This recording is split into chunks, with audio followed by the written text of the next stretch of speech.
મહત્વના સમાચાર મળી રહ્યા છે ગીર ગઢડામાં નાના બાળકોને ભણાવતી આંગણવાડીનું ગંદકીએ કર્યું ઘેરાવ।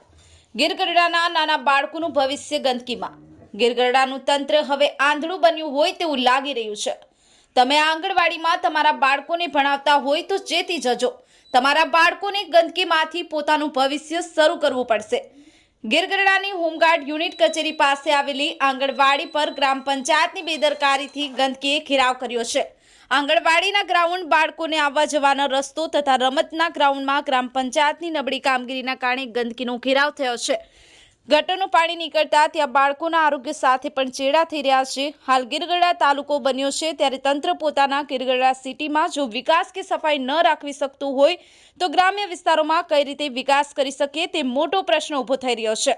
હાલ ગીર ગઢડાની આંગણવાડીમાં જ્યારે બાળકોનું ભવિષ્ય શરૂ થતું હોય ત્યારે આવી બાળકોના આરોગ્ય બગડે તેવી પરિસ્થિતિ છે।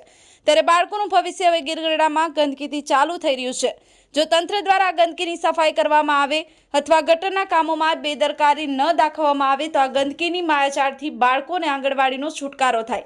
હવે જોવું તે રહ્યું કે તંત્ર દ્વારા ગંદકીની સફાઈ કરવી છે કે પછી બાળકોનું ભવિષ્ય ગંદકીમાં જ રહેવા દેશે। Harshad Vadher, the mirror news, Una. Hello नमस्कार, जय श्री कृष्ण। हूँ छूँ तमारो प्रिय खजूर भाई। तमाम गुजरातीओने कहीश के सरस मजानुं न्यूज एवुं के देव मिरर न्यूज ने जोता रहेजो। जय माताजी, जय श्री कृष्ण।